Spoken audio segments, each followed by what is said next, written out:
नरेंद्रपुर ग्राम रही नरेंद्रपुर पंचायत रही मानव सेवा ही माधव सेवा ताकू आज कार्य परिणत करिसेंती एई अंचलर डीके जेना जी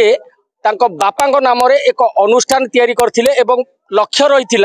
जे मु सेवा करी आउ से सेवा मनोवृत्ति नहीं अनेक सेवा कार्य करिसेंती। आज मध्य नरेंद्रपुर ग्राम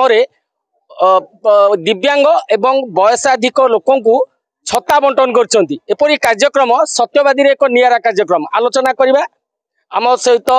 विशिष्ट लोक मध्य सामिल अछंती अळगुम अंचल आज्ञा कौन कहबे डीके जेनाकर ये एक कार्यक्रम एटा एक नियारा कार्यक्रम पूर्व अनेक समाज सेवा कार्य करिसेंती एबे पुणी ए कार्यक्रम टी गले आकु केम देखुछंती ना एटा को तो आमे देखुछु ये कार्यक्रम तो आमे स्वागत करूछु ये कार्यक्रम काहेकि ना तांकर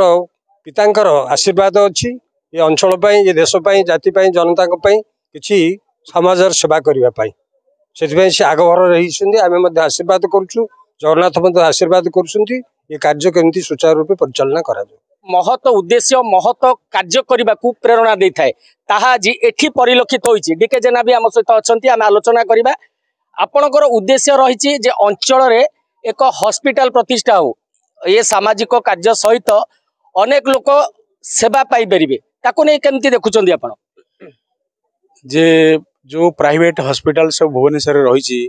आम अंचल लोक मैंने जाई आर्थिक एवं मानसिक जो भाया कष्ट पाउछंती से माने ताको ही पचारे कहे यह भी सत्यता तेणु ताको आम तार प्रतिक्रिया रखी गोटे 10 एकर जगह नहींचु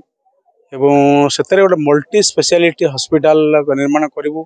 जोटा कि 1800 ऊर्ध्व ग्राम लोक मैंने से सुविधा पाइबे ये ग्रामांचल पैका एवं जो भुवनेश्वर प्राइवेट हॉस्पिटल मानकर जो जंत्रणा से दूरे जाए ये आमर टार्गेट रही आम धीरे धीरे गोटे गोटे स्टेप आगू चलीचु एवं निश्चित ताको सफल करी अंचल एक विराट मात ठिया करूँ। अर्थ अनेक लोक उत्पार्जन करती किंतु अर्थ को महत कार्य लगेबा एक महत उद्देश्य केन देखुछंती जो कार्यक्रम होउची या पर पुनी गोटे महत उद्देश्य रही ये गोटे महत कार्य प्रथमे ताकर एजेंडा रखिंती जे जो दरिद्र दिन दरिद्र आ गरीब लोक और दिव्यांग मानकर सेवा करिया पई गोटे जगटा स्थिर कर मेडिकल करिया जहाँ को इंटरनेशनल फिगर साहाଯ୍य करुच्ची ना राज्य सरकार करुच्ची ना केंद्र सरकार करुच्ची ये धन्यवाद जगन्नाथ पाखे निवेदन करुच्ची दीर्घायु हो एवं महत्वान ये हेबे जे लोकमान सेवा करे से ही भगवान सेवा ही लोकमान सेवा ही भगवान सेवा। जय जगन्नाथ जय जगन्नाथ। ये जो कथा रहिले पिता धर्म पिता स्वर्ग पिता ही परम पितरी प्रतिमा परमे प्रियंती सर्वदेवता आम पाखे वरिष्ठ आईनजीवी जोड़ी ये कौन कहे ये जो कार्य होउची एक महत कार्य गुंडुची मुसाफरी आपण बाली टिके पकई यह अयमारंभ मात्र केवल स्वास्थ्य सेवा नुहे छत्ता बंटन करी भिन्नक्षम एवं दरिद्र व्यक्ति बा वयसाधिक व्यक्ति मानक एक सामान्य सेवा जोगार उद्देश्य ये नुहे। RBI institute of foundation and development सारा वर्षक जाक तार कार्य जारी रखी थाए से कणा ब्रह्मगिरी अंचल कांडगदा हो बा सत्यवादी सिंहद्वार कार्यक्रम हो सुकल अळगोम नरेंद्रपुर हो बा सुआंडर साहित्य आसर हो प्रतिटी क्षेत्र में आरबीआई रो छाप निहाती सुस्पष्ट एवं स्वतंत्र मध्य किंतु गोटे कथा रही बापा नार स्मृति कृति किंतु पुत्रमणि धीरेन्द्र कुमार जानेकर आशीर्वाद यांकर प्रगति पदे कथारे कहले ये तो सिर्फ शुरुआत है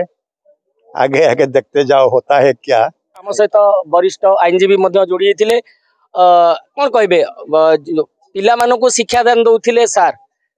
आपण शिक्षयित्री थिले केम देखुछंती ए सेवा कार्य आपण भी जोड़ी अनेक सेवा कार्य करिसेंती मु गोटे पद गीत रे कहबी ए देश ए माटी ममतामयी माटी सेबारे तार जीवन देवा रखिबा तार नाटी ए देश ए माटी ममतामयी माटी धनानी जीवित शैव परार्थे प्राज्ञ उत्सर्जते सन्मित्रे वरं त्यागे विनाशे नियते सती धन आउ जीवन पर उत्सर्ग करने आमर भगवान निर्देश अच्छी मु कहूनी आपण गीतार पढ़ंतु भागवत पढ़ंतु भृगु संहिता मनु संहिता पराशर संहिता भली बड़ बड़ ग्रंथ को आलोचना करंतु ख्रीस्टियान धर्म बही कुरान को पढ़ंतु मुसलमान धर्म ग्रंथ को पठन करंतु एवं सबुथे देखिए से गोटे अर्थ जहाँ को आमर आरबीआई अनुष्ठान डायरेक्टर श्रीजुक्त डीके जेना फुलफिल करिसेंती। समस्त मनरे एक आनंद रही एक उत्साह रही जे आमे एठी सामिल हेचु